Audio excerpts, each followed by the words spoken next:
Qu'est-ce qu'on est bien sur Tocante, les amis. Ah, on est bien, on est bien, on est bien, on est bien. Super content de vous retrouver, les gars. On va regarder quelques montres.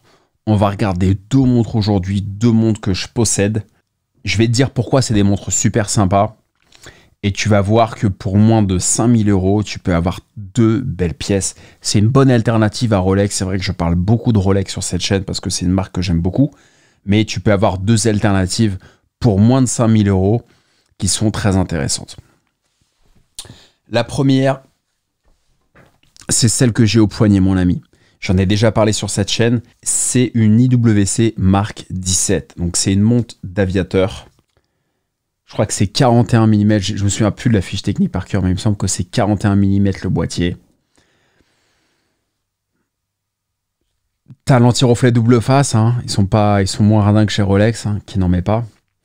Bracelet en alligator qui a une taille différente. Tu vois ici, de là. Attends, je vais te mettre ma backlight. Tu sais, j'ai une petite backlight, ça, normalement. Tu mets ça au bout. Et en fait, ça te rajoute un petit effet. Tu peux mettre ça un peu où tu veux. Ça te donne un effet un peu plus sympa. Voilà. Est-ce que tu vois la toquante, là, les gars? Putain, la mise au point, elle est capricieuse, hein. Attends, on va la faire. Moi, je laisse jamais la faire, tu sais. Ah, voilà, elle est pas mal. Ok, on est bon, là. Là, on est bon. Tu la vois, IWC Mark 17. 4600 ou 4300 € à l'époque. Ils l'ont changé, hein. Il y a la Mark 18 maintenant, mais je trouve que la Mark 17 est mieux. Parce que sur la Mark 18, ils ont enlevé. Il n'y a plus le petit signe rouge qui est dans les avions, là. Ça n'existe plus. Tu vois, je vais te le remontrer, regarde.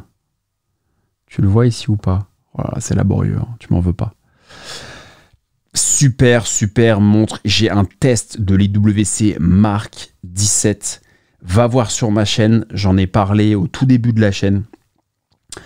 Vraiment, c'est une superbe montre. Très fine. Je ne vais pas te donner la fiche technique, on s'en fout. C'est un mouvement ETA, oui, c'est pas de la manufacture, mais on s'en fout. Très confortable, très fine. Hein. C'est pas un gros caillou comme l'Air King 116-900. Il n'y a pas d'antimagnétisme, c'est normal. Pas de cage en fer doux qui protège le mouvement des ondes magnétiques. En tout cas, superbe montre. Vraiment, très belle finition. Elle est sportive, mais habillée également. Tu vois, très sobre. Et l'avantage d'IWC par rapport à Rolex, c'est que c'est uniquement les initiés, les vrais amateurs de montres qui vont repérer que tu as une belle toquante. Tu vas pas être emmerdé tout le temps. On voit que c'est une belle montre, mais quelqu'un de lambda qui connaît pas IWC, il va pas te faire tout un fromage, comme c'est le cas pour Rolex. Ok. Donc on va la reposer dans son petit boîtier. Hop, on le fera après. La deuxième que je te présente aujourd'hui, aux alentours de 3500 €, je crois, dans ces eaux-là. Hein. Peu importe le prix exact, je m'en fous. Tu peux aller voir sur Cartier. Superbe montre. Louis Cartier ronde solo grand modèle. 42 mm. On cherche la mise au point. Même si j'ai un moniteur, tu vois. La Tomos Ninja 5, il est un peu petit. Superbe. Je vais te mettre un peu de lumière sur la toquante. Vraiment très très très très très belle. Vraiment, j'ai eu que des compliments sur cette montre. De toute façon, les compliments, on s'en fout. T'achètes une montre pour toi, j'espère. Mais j'ai eu beaucoup de compliments. Donc ça, c'est que du Cartier. C'est que du Cartier. Tu as 41 mm, bracelet en alligator, boucle déployante, qui se règle très très très bien. Pas comme un bracelet de Rolex quand c'est pas une sub. C'est un peu plus difficile à régler. Là, ça se règle très bien, très légère. Hein. C'est pas les 152 grammes de la 116-900.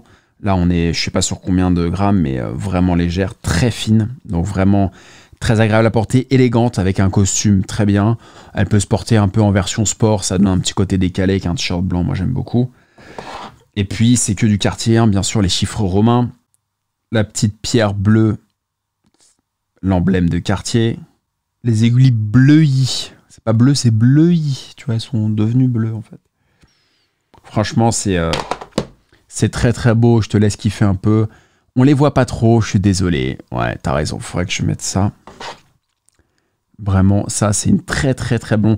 Si tu veux l'avoir plus en détail, je l'ai testé aussi au tout début de la chaîne Tocante. Tu peux regarder sur la chaîne. Va scroller un peu sur les anciennes vidéos et tu vas voir que j'en fais le test complet il y a un peu plus d'1 an. Donc là où je veux attirer ton attention, c'est que tu vois, pour 4600 € à l'époque, aujourd'hui je pense que tu peux la trouver dans les peut-être 3500 sur internet et celle-ci aux alentours de 3000 € peut-être, mais il n'y en a pas beaucoup en occasion, je trouve. Mais 3500 € neuf. Tu as deux superbes montres différentes mais qui sont très efficaces. Très élégante pour celle-ci, avec un supplément d'âme, je trouve, pour les WC, qui est une montre d'aviateur, un peu plus robuste, un peu plus virile. Celle-ci, j'en ai rêvé quand je travaillais au Galeries Lafayette, j'avais pas un copec. Et j'en ai rêvé, et un jour, j'ai pu me la payer. J'étais en alternance, j'avais pas un rond, tu vois. J'étais en train de démarrer, et j'allais l'essayer au printemps, je me souviens toujours. J'étais avec un petit cuir, et j'allais l'essayer au printemps, je rêvais, je me disais, mais comment je peux mettre 4300 € dans une montre? Ça me paraissait gigantesque, hein. J'avais même pas ça sur mon compte en banque. Je devais avoir le 10e sur mon compte en banque, tu vois. Et un jour, j'ai pu me la payer. Et c'est une montre que j'adore, que je porte pas beaucoup, mais c'est une superbe montre. Et celle-ci, je l'ai achetée quand j'étais aux Galeries Lafayette aussi. Attends, on m'entendra peut-être mieux encore. J'ai fait le road trip en 2006 que tu peux voir sur mon Instagram, Alexandre Lacharme, ou sur Facebook. Avec cette montre-là, je suis allé dans les dunes, j'ai fait du quad. Je suis allé à Los Angeles, à Las Vegas. Franchement, elle tient, elle est robuste. C'est top, hein. Cartier, c'est vraiment des très très jolies montres. Très belle image de marque aussi, je trouve.